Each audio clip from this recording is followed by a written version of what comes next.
In this lesson, we're going to learn how to factor trinomials. Now, trinomials are expressions involving three terms. You can see that this here is a trinomial because it has 1, 2, 3 terms. This is also a trinomial because it has 1, 2, 3 terms. All of the strategies that we learn in this lesson will apply to trinomials. So we're going to learn how to factor a trinomial of the form ax squared plus bx plus c. And we're going to start by factoring trinomials where the coefficient of the x squared term, which we call a, is equal to 1. So here we have a trinomial, and notice that for this trinomial, the coefficient of the x squared term is an implied 1. So these steps in this box here apply for this type of trinomial. First, we check for a GCF. Now, if you want an introduction in finding the GCF, please review my chapter 4.4 video. If we examine the coefficients here, there's no number other than 1 that multiplies evenly into 1, 8, and 15. So we can't put a number in our GCF. Notice also that all of these terms do not have an x. This one here does not have an x. So that means we cannot put an x in our GCF. So for this particular example, there is no GCF. Next step, we want to find two integers. We'll call those integers m and n, such that m times n equals a times c. Now when we're dealing with trinomials, a is the coefficient of the x squared term and c is the constant. So the two numbers, m times n, must equal a times c, and those two numbers, m plus n, must equal b, where b is the coefficient of the x term in the middle. So to complete step 2, we need to find two numbers that multiply to give us a times c. In this case, a is an implied 1 and c is 15. So a times c would be 1 times 15, which gives us 15. So our two numbers need to multiply to give us 15, and those same two numbers need to add to give us b. And remember, b is the coefficient of the x term, so b in this case is 8. If you're having any trouble coming up with these two numbers mentally, I recommend that you take this top number here, 15, and list all of the numbers that multiply to give us 15. That would just be 1 times 15 and 3 times 5. Now these numbers multiply to give us 15, but which of these pairs also adds to give us 8? That would be 3 and 5. So those are the two numbers that we're looking for. 3 times 5 gives us 15, and 3 plus 5 gives us 8. Once we have these two green numbers here, we're almost finished with the problem.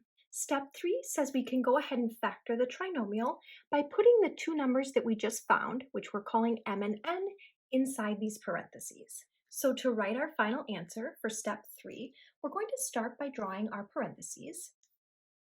And then we're going to put an x in the first position in each parenthesis. And then we're going to fill in the blanks with these two numbers here. Since this is a positive 3, we'll put a plus 3. And since this is a positive 5, we'll put a plus 5. And remember, when you're writing your answer in factored form, the order of the factors does not matter. So you could write your answer like this, or you could switch around these two factors and write your answer like this. Step 4 is just a step you can use to check your work. You can always check your work by foiling. If you foil either of these two final answers, you'll find that you get back to the original problem. Let's take a look at example 2. Now remember, these steps on the first page only apply to trinomials, where you have an x squared term with a coefficient of 1. This trinomial does not seem to fit this mold. We have a z cubed term, and the coefficient of the squared term is not 1 like it's supposed to be. But that's okay, because first, whenever factoring, you always have to check for a GCF. We will find, once we factor out the GCF, our trinomial will look just like this. So step 1, if you ever see the instructions, factor. Always first check for a GCF. When looking for a GCF, let's first examine the coefficients. The largest number that multiplies into 2, 32, and 96 would be 2. So let's put a 2 for our GCF. Then notice all three terms have a z. So that means that we have to put a z in our GCF. In my chapter 4.4 video, we learned that when deciding what variable, z in this case, to put in your GCF, we want to always pick the z with the lowest exponent. Between z cubed, z squared, and z, that would be z. So we put z in our GCF. So our GCF is 2z. We now want to factor out that GCF. So we've written the GCF outside of parentheses, and since our original problem has 3 terms, we will put 3 spaces inside our parentheses. Now, we want to ask ourselves, what do we have to put in these 3 spaces so that when we distribute the 2z, we end up with this original problem? Let's start here first. What would we have to distribute or multiply the 2z by in order to get 2z cubed? Well, 2z times z squared will give us 2z cubed, because remember, when you multiply variables, you add their exponents. So to compute z times z squared, we would add 1 plus 2 to get the 3 for z cubed. Next, we need to ask ourselves, what do we need to multiply 2z by to get negative 32z squared? Well, let's see. 2 times negative 16 will give us negative 32, and z times z will give us z squared. Lastly, we ask ourselves, what do we have to multiply 2z by to get 96z? Well, if you take 96 divided by 2, you get 48. So 2z times a positive 48 will give us our positive 96z. Now we have to make sure to include the GCF in our final answer. But just for the time being, we're going to ignore the GCF so that we can focus all of our attention on factoring this trinomial right here. And notice that this trinomial is in this exact form here, where you have a squared term with a coefficient of 1. Here we have a squared term with a coefficient of 1, and then we have an x term in the middle. In this case, we have a z term in the middle, and then we have our constant, and here's our constant. So now let's move on to step 2. For step 2, we need to find 2 numbers that multiply to give us a times c. A is the coefficient of your squared term, which is 1 in this case, and c is your constant. So a times c would be 1 times 48, which gives us 48. So we need to find 2 numbers that multiply to give us 48, and those same 2 numbers need to add to give us b, which is the coefficient of your middle term, which is negative 16 in this case. Now, you might be able to find the pair of numbers that works just mentally, but if you're having any trouble coming up with the answer mentally, list all of the numbers that multiply to give us 48. Here are all of the numbers that multiply to give us 48. Now, keep in mind, we need a pair of numbers that multiplies to give us positive 48, and those same 2 numbers need to add to give us negative 16. Now, in order for 2 numbers to multiply to give you a positive number, both numbers have to be positive, because a positive times a positive gives you a positive, or both numbers need to be negative, because a negative times a negative will give you a positive. Since we need our numbers to add to give us a negative number, it looks like both numbers must be negative, because 2 negatives will multiply to give you a positive, and they'll add to give you a negative. Can you find the pair of numbers here that adds to give us negative 16? Negative 4 and negative 12 would add to give us negative 16. So negative 4 times negative 12 gives us positive 48, and negative 4 plus negative 12 adds to give us negative 16. Now we've done all of the hard work. Step 3 is just to write our final answer. To write our final answer, we start by drawing our 2 sets of parentheses. In the first position, we'll put a z, since our variable here is a z. Then we'll insert a negative 4 in one parenthesis, and a negative 12 in the other parenthesis. Now pause for a minute, because we're not finished. The number one mistake that happens in these types of problems is that students will go through all of this work, but then their final answer will be incorrect because they've forgotten to include the original GCF in their final answer. Notice, if you were to FOIL this out to check your work, you would not get back to the original problem. That's because we need our GCF. So let's bring down our GCF to z, and we'll put it out front.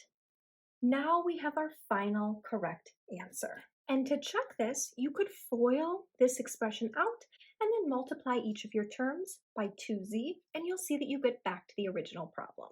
And again, the order that you list the factors does not matter, so we could switch these factors around and write our answer this way. Let's take a look at the next page. We're going to start with a simple example, And then we're going to use this simple example to help us solve a new type of problem. When we're factoring, the first step is always to check for a GCF. For this particular trinomial, there is no greatest common factor. Now notice that this trinomial here fits the form of the trinomials that we were looking at on the previous page, where we have an x squared term with a coefficient of 1, an x term in the middle, and a constant at the end. So that means that we can follow these steps. So for step 2, we need to find a pair of numbers that multiplies to give us a times c, and 1 times -5 gives us -5. We need those same two numbers to add to give us the coefficient of the middle term, which is 4. Can you think of the two numbers that would work here?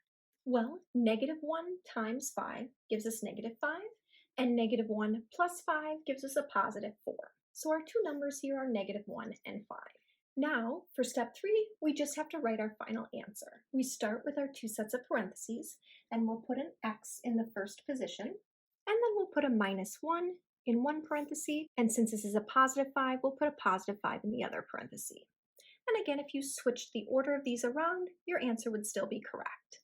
Now notice, this problem here and this problem here are identical. The only difference is that we've added a y term onto the middle and a y squared term onto the constant.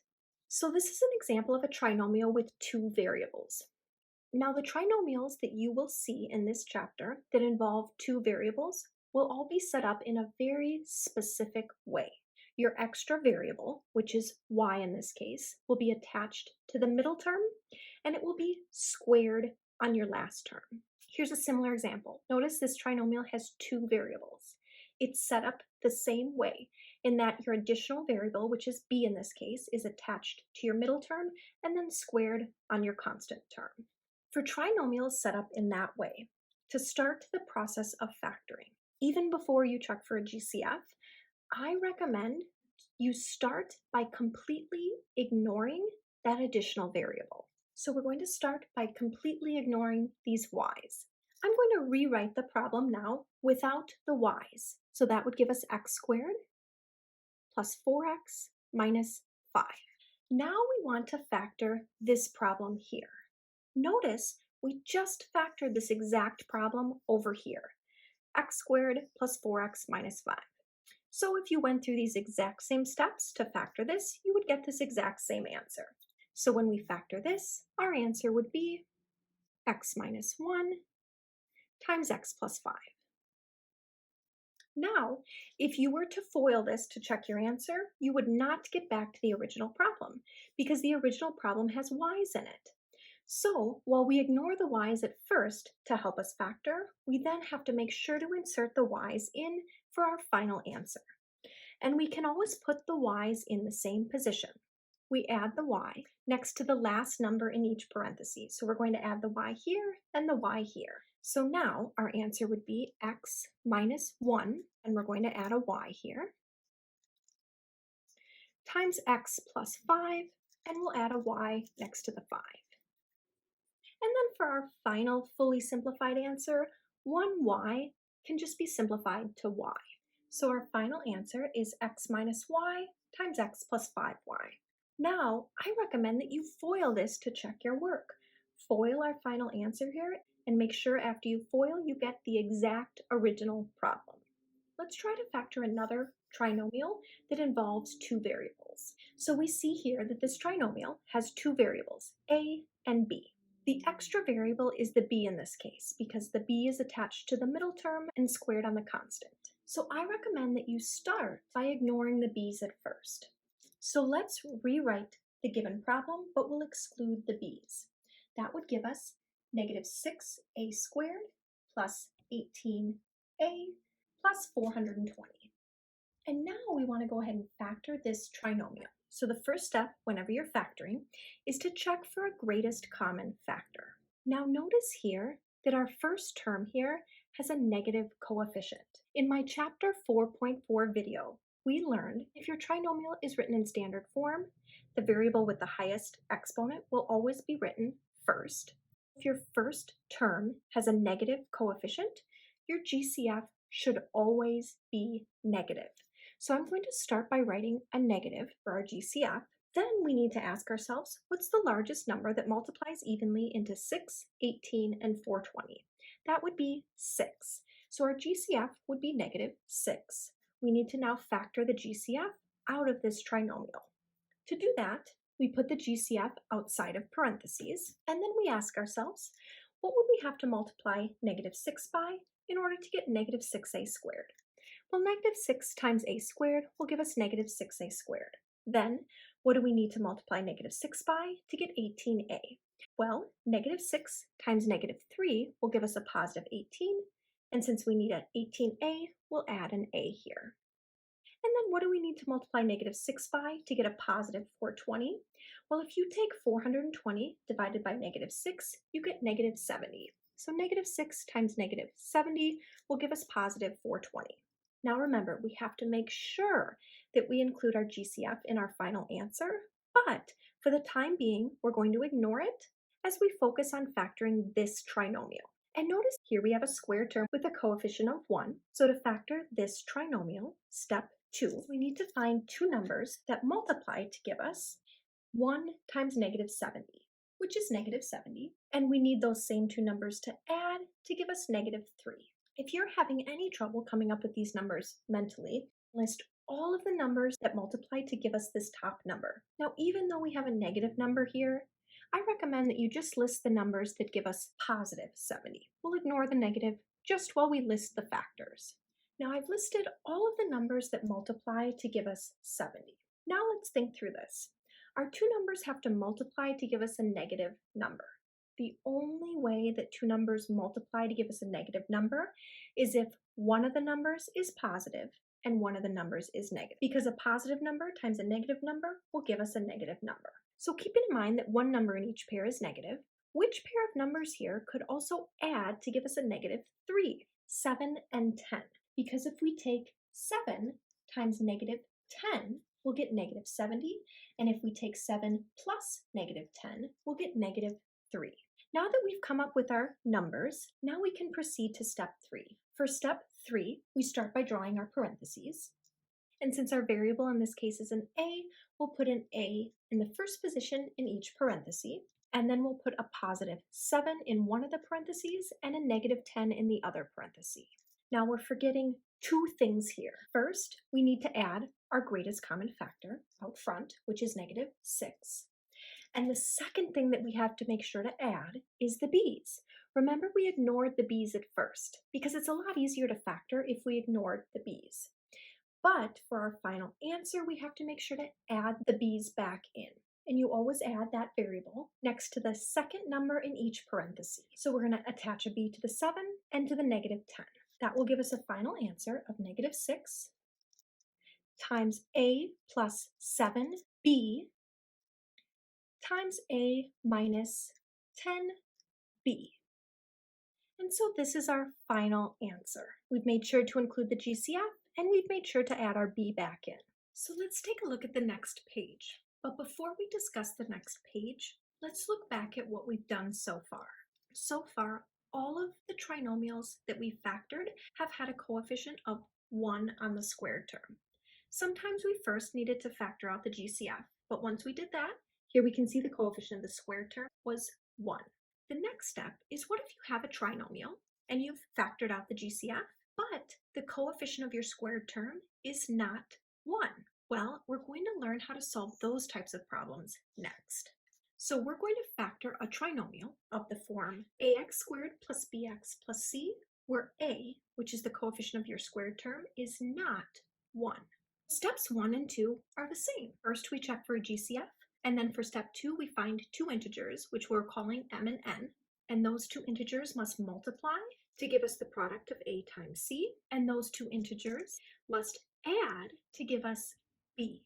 Now, when you're dealing with trinomials where the coefficient of your squared term is not 1, step 3 will look different from the step 3 we saw on the previous pages.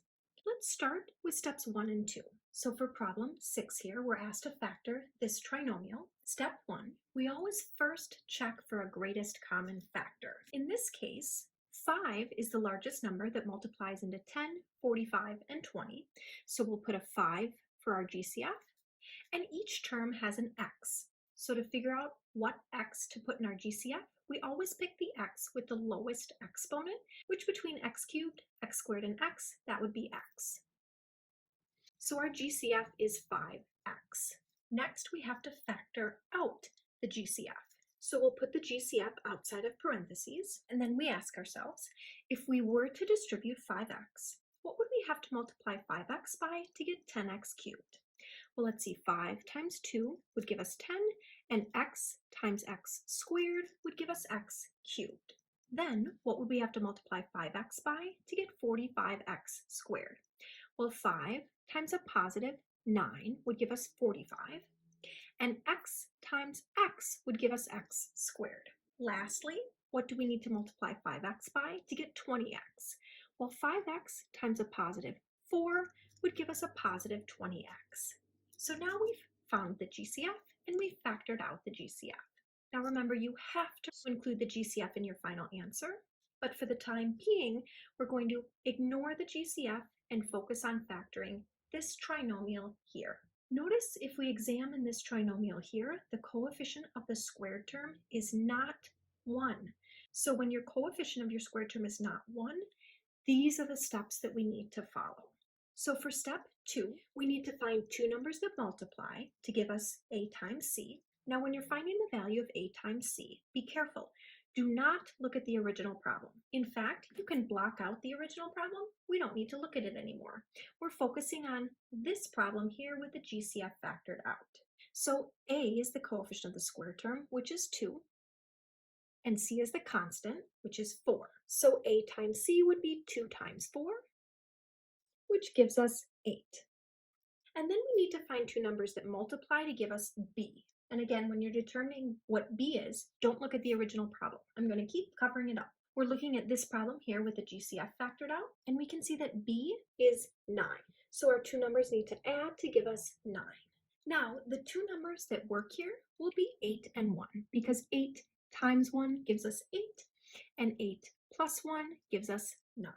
So we've completed step 1 and step 2.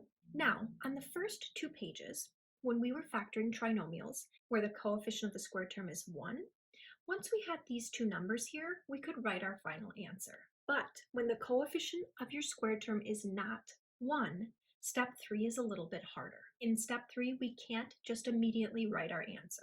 And for step 3, there are multiple different methods you can use. I'm going to show you 3 of the most common methods. My favorite method, and what I think is the easiest method, is method 3. But method 1 and method 2 are very commonly taught in high school, so I'm going to demonstrate method 1 and method 2 as well. You don't have to use all 3 methods. You pick which one you prefer, and you can always stick with that method. So for step 3, the first method is called factoring by grouping. Again, I'm going to keep the original problem blocked out because we don't need it anymore. We're going to focus on this here where we factored out the GCF. I'm going to copy this exact expression down here.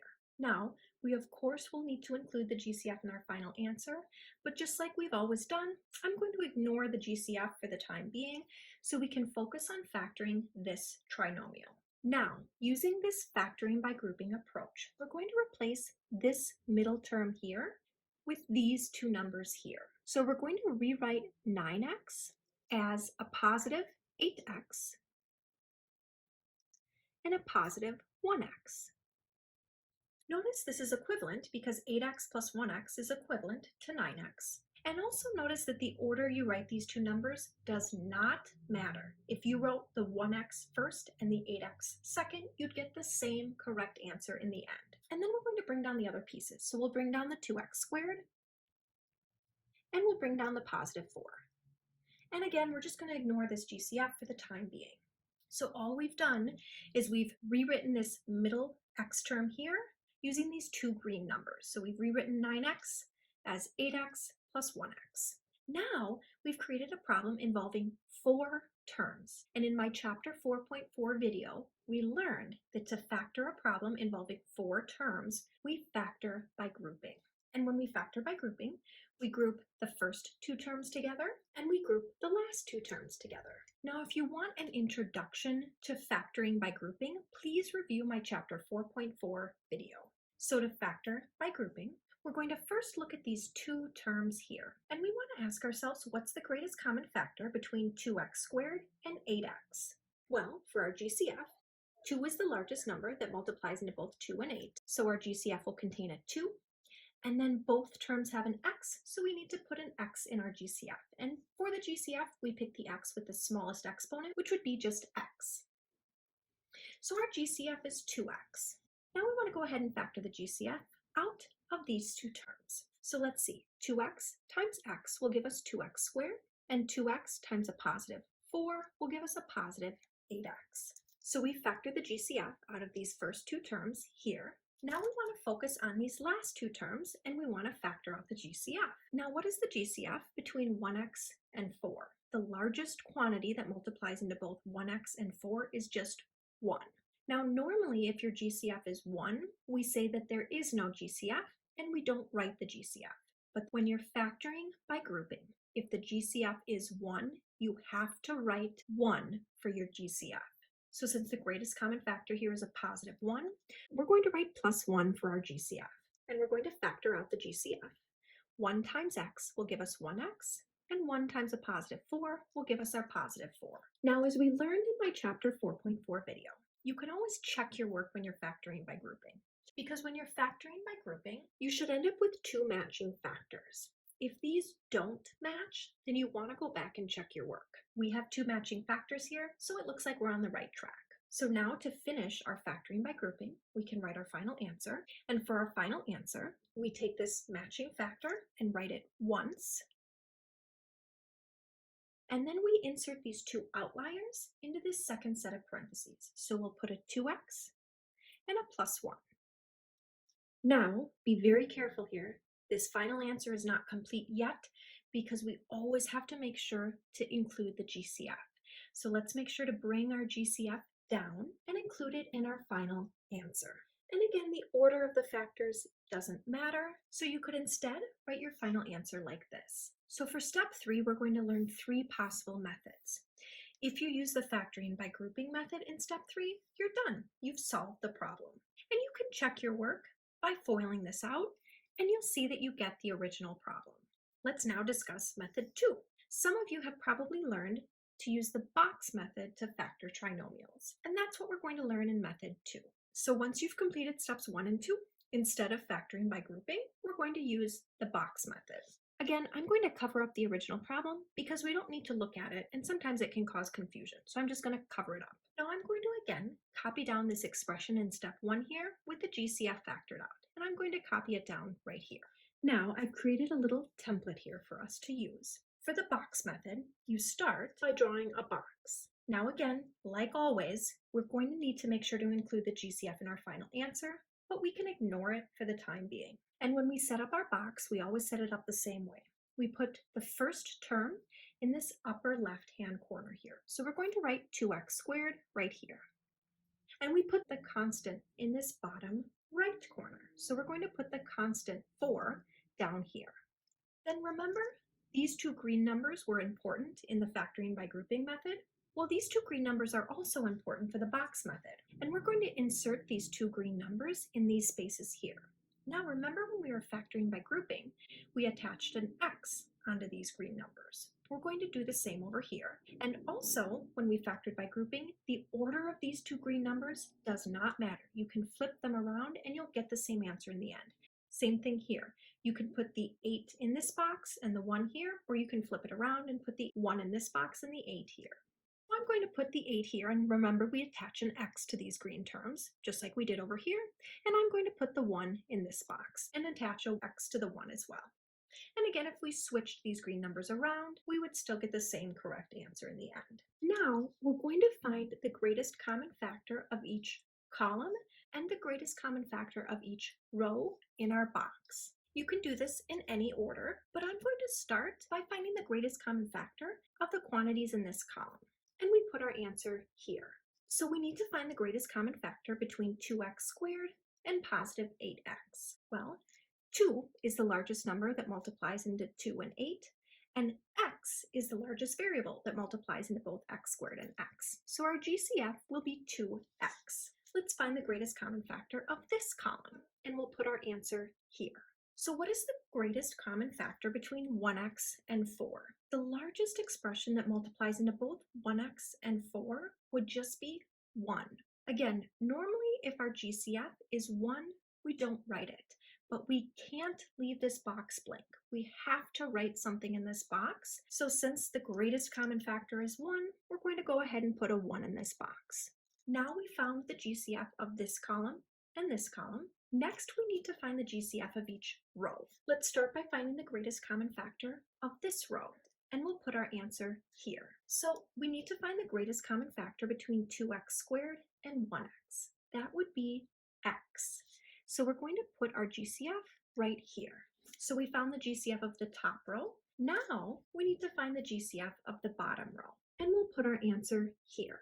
So we need to find the largest number that multiplies evenly into both 8x and 4, and that would be 4. So our greatest common factor is 4, and we'll write that here. So we found the greatest common factor of this first column and put our answer here. Then we found the greatest common factor of this column and put our answer here. Then we found the GCF of this top row and put our answer here. And finally, we found the GCF of this bottom row and we put our answer here. Now we can write our final answer using these numbers in these yellow boxes here. So I've started by drawing my parentheses, and to figure out what to put in my first parenthesis, I'm going to use these two numbers here. This is a 2x, so we'll put a 2x here, and this is a positive 1, so we'll write a plus 1 here. And then to figure out what to put in the second parenthesis, we'll look at these two numbers here. This is an x, so we'll put an x here, and this is a positive 4, so we'll put a plus 4 here. We'll make sure to include the greatest common factor, 5x, in our final answer. And now we have our final answer. And again, remember the order of the factors doesn't matter. So we put these two quantities in our first parenthesis and these two quantities in our second parenthesis. But if you want to switch that around, you can. That would give us this answer here. Notice method 1, factoring by grouping, and method 2, the box method, both give us the same exact final answer. Now, I'm going to show you method 3. In my experience, method 3 is very rarely taught, but in my opinion, method 3 is the quickest and the easiest, and the method that most students prefer. Now, once again, we don't need to look at the original problem, so I'm going to block it out to avoid any confusion. Then I'm going to copy this expression down here. Now, if we look back at the first page, when we were factoring trinomials where the coefficient of the x squared term was a 1, once we found these two green numbers, we just inserted them in the parentheses and we were done. When the coefficient of your x squared term is not 1, once you find these two green numbers, you can't just insert them in your parentheses and be done. You either have to go through factoring by grouping, or use the box method, or use method 3.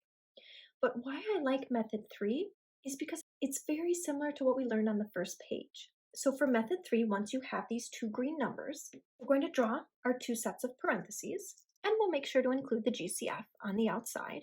Now again, if we look back at the first page, for a trinomial that has 1 as the coefficient on the squared term, once you find these two green numbers, you draw your parentheses and you put an x in the first position in each parenthesis. And then you insert these green numbers in the blanks here. Now, if you do not have 1 as the coefficient of your squared term, we're not going to put an x in the first position in each parenthesis.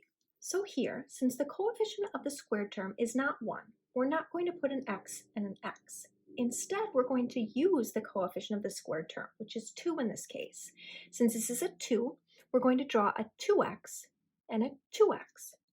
If this was 10x squared, then we'd write 10x and 10x. If this was 7x squared, we'd write a 7x and a 7x. Then we're going to use these two green numbers, and we'll put a plus 8 in one of the parentheses and a plus 1 in the other parenthesis. Now, we're not done, because if you FOIL this out, you're not going to get this expression here. Notice if we FOIL, the 2x times the 2x would give us 4x squared, and we're supposed to have 2x squared. So we have to fix this. And the way we fix this is we divide each parenthesis by that parenthesis GCF. Let's examine this parenthesis first, and we ask ourselves, is there a GCF between 2x and 8? Yes, there is. It's 2. And so what we're going to do is we're going to divide by the GCF, which is 2. That's why I call this the factor and divide method. Now, we look at the next parenthesis and we ask ourselves, is there a GCF here? No, the greatest common factor here would be 1, and dividing by 1 doesn't change anything, so we don't need to divide here. Now we've almost got our final answer. We'll bring down the GCF. We need to divide each term here by 2. 2x divided by 2 gives us x, and 8 divided by 2 gives us a positive 4. And then we'll bring down this parenthesis here. And this is our final answer. Notice this is the same answer we got using the previous two methods. And of course, we could flip these factors around to write our answer like this instead. So if the coefficient of your square term is not 1, when you get to step 3, you can pick which of these 3 methods you prefer. All of these 3 methods will work, so it's really up to you whichever method you choose. Let's take a look at another example. Before we do anything here, notice that this is a trinomial involving 2 variables. This trinomial involves the variable m and n. The extra variable here is the n, because the extra variable is always attached to the middle term and squared on the constant. So if you have a trinomial involving 2 variables, I recommend that you start by ignoring that extra variable. So we're going to ignore the n in this case, and I'm going to rewrite this problem and exclude the n's. So that will give us negative 8m squared plus 10m plus 25. And now that we've ignored the n's, we want to go ahead and factor this expression here. When you're factoring any trinomial, the first 2 steps of factoring are always the same. Step 1, we check for a greatest common factor. Now, I notice here that the first term is negative. In other words, the coefficient of the term with the highest exponent is negative. So that means we have to have a negative GCF. So I'm going to put a negative here. Now, what's the largest number that multiplies into all 3 of these terms? That would be 1. If your GCF in the first step is 1, we don't normally write it. But if your first term is negative, you have to have a GCF and it has to be negative. So we need a negative GCF here, and the highest number that multiplies into all 3 of these would just be negative 1. So let's go ahead and factor negative 1 out of this expression here. We'll put the negative 1 outside of parentheses, and then let's see. Negative 1 times 8m squared will give us negative 8m squared. Negative 1 times negative 10m will give us positive 10m, and negative 1 times negative 25 will give us a positive 25. Now we factored out our GCF, which is negative 1. Now again, we're focusing on factoring this. And now that we've factored out our GCF, we can ignore this here. We don't need to look at it. We're going to focus on this expression here with the GCF factored out. So now we need to find 2 numbers that multiply to give us a times c, which is 8 times negative 25, and 8 times negative 25 is negative 200. And we need our same 2 numbers to add to give us b, which is negative 10. Now we're dealing with a bigger number here, so if you're having any trouble coming up with these numbers mentally, list all of the factors of this top number here. And even though this top number is negative, I'm going to just start by listing the factors of positive 200. So these are all of the pairs of numbers that multiply to give us 200. Now keep in mind, our 2 numbers actually have to multiply to give us negative 200. And for 2 numbers to multiply to give us negative 200, one of those numbers has to be positive and one has to be negative. So keeping in mind, within each of these pairs, one of the numbers must be negative. Which of these pairs adds to give us a negative 10? That would be this pair here, because 10 times negative 20 gives us negative 200, and 10 plus negative 20 gives us negative 10. Now again, let's look back at the first page. If you have a trinomial where the coefficient of the square term is a 1, once you find these 2 green numbers, you just stick them in the parentheses and you're done. It's very quick and pretty simple. But as we learned on page 3 here, if you have a trinomial where the coefficient of the square term is not 1, once you find these 2 green numbers, you can't just stick them in the parentheses and be done. Instead, for step 3, you have to do either method 1, method 2, or method 3. You can pick whichever method you prefer, but I'm going to quickly review all 3 methods once again. So if you'd like, you can use the factoring by grouping method. And again, we're trying to factor this, but we don't want to pay attention to this form. I'm going to block it out. We always pay attention to the form with the GCF factored out. So this form right here. In fact, I'm going to copy this exact form down here. Now, for the factoring by grouping approach, we replace this middle number here with these two green numbers. And we attach an m to these two green numbers. So I'm going to put a plus 10m. And since this is a negative 20, I'm going to put a minus 20m. And then I'm going to bring down the other pieces. So I'll bring down the minus 25, and we'll bring down the 8m squared. And again, like we always do, we'll need the GCF in our final answer, but we can ignore the GCF for the time being. Notice this is equivalent to this statement up here, because 10m minus 20m is equal to negative 10m. Now we want to factor by grouping, and let me first remind you that the order of these two green numbers doesn't matter. So you could switch these two green numbers around and you'd get the same correct answer in the end. Okay, now when we factor by grouping, let's start by factoring these first two terms here. The greatest common factor of 8m squared and 10m is 2m. So we'll put the 2m outside of parentheses. And then let's see, 2m times 4m will give us 8m squared, and 2m times a positive 5 will give us 10m. Now that we factored the GCF out of these first two terms here, we can now factor the GCF out of these last two terms. Now, if we're looking at these last two terms here, notice our first term is negative, so our GCF has to be negative. So I'm going to put a negative here so I don't forget. Now, the greatest common factor between 20 and 25 would be 5. So our GCF here would be negative 5. Then we'll draw our parentheses, and let's see. Negative 5 times 4m will give us negative 20m, and negative 5 times a positive 5 will give us a negative 25. So we factored the GCF out of these last two terms here. Now what I like about factoring by grouping is you can always check your work. These two factors should match. If they don't, you want to go back and check your work. These do match, so we must be on the right track. So for our final answer, we'll list this matching factor once here. And then in our second factor, we list these two outliers here. So we put a 2m and a negative 5. Now be very careful here. There are two things that we're missing. Number one, we have to make sure to always include the GCF in our final answer. So let's bring this GCF down. And remember, our original problem had two variables, m and n. We started by ignoring the n's because the problem is easier to factor if we ignore the n's. But then we have to make sure to put the n's back into our final answer. And for problems set up this way, where you have an extra variable attached to the middle term and squared on the last term, you always insert that extra variable next to this last number in each parenthesis. So we've inserted an n next to this 5 and an n next to this negative 5. So this is our final answer in factored form.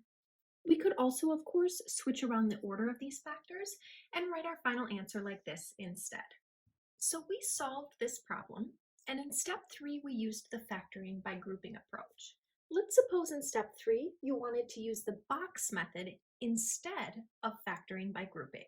Again, we're trying to factor this problem here, but I'm going to cover up that problem because we want to focus on the expression with the GCF factored out, right here. So I'm going to copy this expression down here, just like we did over here. Now for the box method, we need to draw a box. So I've drawn a box with 4 spaces here. Now, like we've seen, the GCF is very important. We need to include it in our final answer, but we can ignore the GCF until the very end. So to fill in our box, we take the squared term, this first term here, and put it in this upper left-hand corner. Then we take the constant, negative 25, and put it in the bottom right-hand corner. Then in these two boxes, we put these green numbers here. And just like with the factoring by grouping approach, we need to attach m's to those green numbers. And also, just like the factoring by grouping approach, the order you placed these green numbers does not matter when you're factoring by grouping. Same thing here. It doesn't matter which green number you put in which of these two boxes. I'm going to randomly decide to put the 10 in this box, and remember to attach an m to it. And then I'll put the negative 20 in this box and attach an m to it. You do not want to rearrange these blue numbers here, but the green numbers can be swapped, and you would still get the same correct answer. So let's find the GCF of the first column. The GCF between 8m squared and 10m would be 2m. So I've written the GCF of this first column here. Now let's find the GCF of the second column. The GCF between negative 20m and negative 25 would be negative 5. Notice since we're reading this from up down, the first term is negative, and if the first term of your expression is negative, your GCF should be negative. Next, let's find the GCF of each row. For the top row, the largest number that multiplies into both 8m and 20 would be 4. Notice we're reading the rows from left to right. So the first term is positive, so our GCF is positive. And for our GCF here, m also multiplies into both terms. So our GCF will be 4m. Last, let's find the GCF of the bottom row. The largest number that multiplies into both 10m and negative 25 is 5. So now let's write our final answer.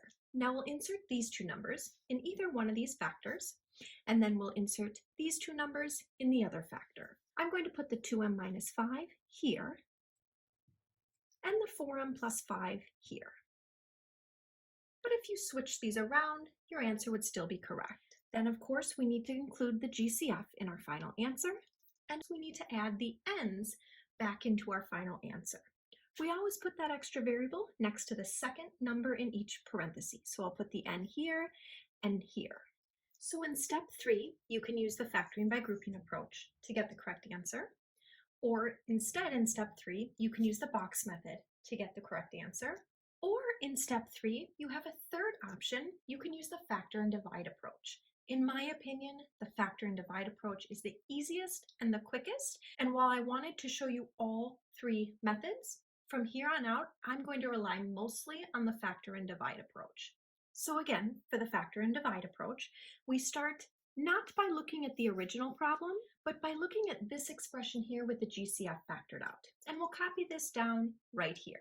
Now, for step 3, if you're using the factor and divide approach, we'll start by drawing our 2 sets of parentheses. Remember, for the factor and divide approach, you look at the coefficient of your squared term. Since this is an 8m squared, we're going to put an 8m and an 8m. If this were 16x squared, then we put 16x and 16x. Next, we use these 2 green numbers here, and we'll insert the positive 10 in one of the parentheses and the negative 20 in the other parenthesis. And of course, if you switched these green numbers around, you would still get the correct answer. Now we need to make sure to include the GCF, and we'll add the n's back in just a minute. But first notice that this answer is not correct. We should be able to FOIL this out and get this trinomial here. But right away I see that 8m times 8m gives us 64m squared, not 8m squared. And that's why we call this the factor and divide approach. We factored, now we have to divide. We divide each parenthesis by that parenthesis GCF. So let's focus all of our attention on this parenthesis here. What is the greatest common factor between 8m and 10? That would be 2. So we'll divide this parenthesis here by the greatest common factor, 2. Next, let's focus all of our attention on this parenthesis here. And we're going to divide this by its GCF. So what is the greatest common factor between 8m and 20? That would be 4. So we're going to divide this by 4. Now let's bring down the greatest common factor, and we'll divide each term here by 2. 8m divided by 2 gives us 4m, and 10 divided by 2 gives us a positive 5. And then we'll divide each term here by 4. 8m divided by 4 gives us 2m, and negative 20 divided by 4 gives us a negative 5. Lastly, don't forget that our original problem involved the variable n, so we have to add the n back in next to the second number in each parenthesis to give us this for our final answer. And of course, you could rearrange these 2 factors if you'd like. Notice whichever method we use here, we always get the same exact correct answer. So you can pick whichever method you prefer and stick to that method. Let's take a look at this problem here. Whenever you're asked to factor a trinomial, you always start by checking for a greatest common factor. There is no number other than 1 that multiplies into all 3 of these terms. So we will say that there is no greatest common factor here. Step 2, whenever you're factoring any trinomial, we need to find the 2 numbers that multiply and the 2 numbers that add. Our 2 numbers need to multiply to give us 2, which comes from 2 times 1. And those same 2 numbers have to add to give us 4, which comes from this middle coefficient here. Notice that there are no numbers that multiply to give us 2 and that also add to give us 4. So this is an example of a trinomial that cannot be factored at all. There's not even a GCF that can be factored out. And there's no numbers here that work. When you have a trinomial that can't be factored, we call that trinomial prime. Let's take a look at one last important factoring problem involving what we call substitution. Now, as a quick side note, here's some examples of the types of trinomials that we've factored so far. Notice that all of the trinomials start with a squared term, like x squared or a squared, and then we have that variable in the middle. Here we have x and here we have a. Now let's take a look at this problem here. Notice instead of a simple x squared, we have a quantity squared. And instead of a simple variable in the middle here, we have a quantity on our middle term. When you see this type of situation, I recommend that you use substitution. We're going to focus on this quantity attached to the middle term here, and we're going to let u equal that quantity. So we're going to let u equal the quantity x minus 3. Now you don't have to use u here. You could use any variable. You just don't want to use x since we already have an x in our problem. Now that we've decided to let u equal the quantity x minus 3, let's rewrite this original problem. Let's start with 4. Here we have x minus 3 squared. We said that u equals x minus 3, so let's replace the quantity x minus 3 with u here. So x minus 3 squared can be rewritten as u squared. Then we'll write plus 5, and then again the quantity x minus 3 equals u, so we'll replace x minus 3 with u, and then we'll write minus 6. Now we've rewritten this problem in a format that we are familiar with. This is much easier to factor. So now let's factor this trinomial here. The first step, whenever you're factoring a trinomial, is always to check for a greatest common factor. In this case, the only number that multiplies into all three terms is 1. So I'm going to write no for our greatest common factor.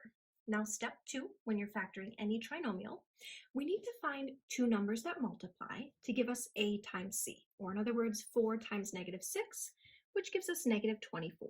And we need those same two numbers to add to give us this middle number here, which is 5. If you're having any trouble coming up with these numbers mentally, start by listing the factors of this top number here. And when we're listing the factors, even though this is a negative 24, we're going to just list the factors of positive 24. Here are all of the numbers that multiply to give us 24. Now, since we actually need the numbers to multiply to give us negative 24, keep in mind that one of the numbers will have to be negative and one will have to be positive. Which pair will add to give us 5? That would be this pair here, because negative 3 times 8 will give us negative 24, and negative 3 plus 8 will give us a positive 5. Now that we've made it to step 3, we have to carefully decide what type of problem we're dealing with. On the first page, we learned that if your a, in other words, the coefficient of your x squared term, is 1, after you find these two green numbers in step 3, you can just insert those green numbers in the parentheses and you'll have your answer. But that only works if the coefficient of your squared term is a 1. Later, we learned how to factor trinomials where your coefficient of your x squared term is not 1. When the coefficient of your squared term is not 1, in step 3, you have to complete one of these three options.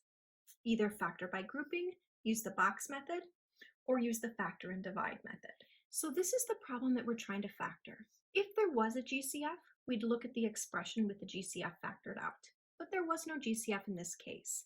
So notice the squared term does not have a coefficient of 1.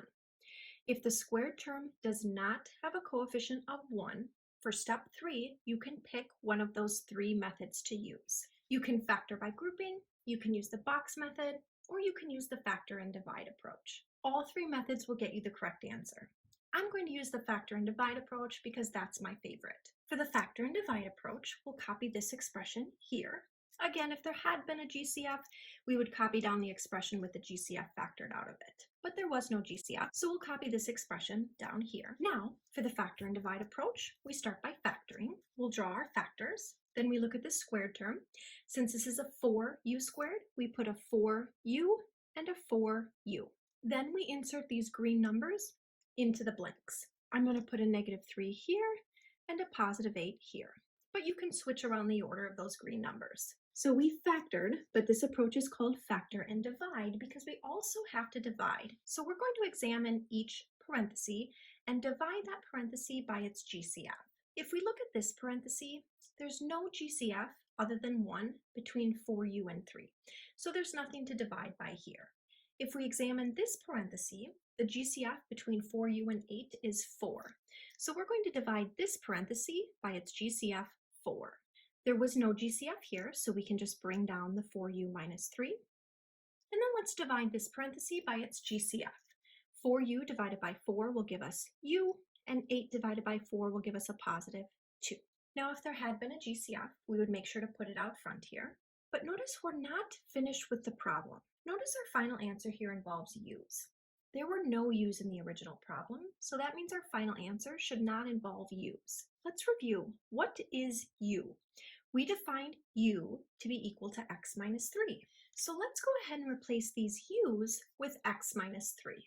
So now let's rewrite the problem. We have 4, and then since we're multiplying by x minus 3, we'll put the quantity x minus 3 in parentheses since it's being multiplied, and then we'll subtract 3. Then here, we'll replace u with the quantity x minus 3, and then we'll add 2. Notice here, the quantity x minus 3 was being multiplied by 4, so we put the quantity in parentheses. Here, the quantity x minus 3 is not being multiplied by a number, so we do not need to put it in parentheses. Now, let's simplify. If we distribute the 4 times x will give us 4x, and 4 times negative 3 will give us a negative 12. And then we'll bring down the minus 3, and here we can combine negative 3 plus 2 to get negative 1. Finally, negative 12 minus 3 will give us negative 15.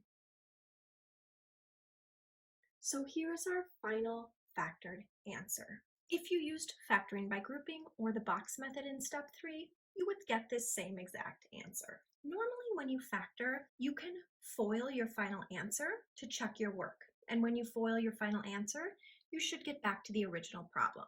The one case where that doesn't work is with substitution. If you FOIL your final answer, you won't get back to the original problem. The only way to check your work would be to FOIL this problem and also FOIL and distribute the original problem. If you do that, then you will get matching answers.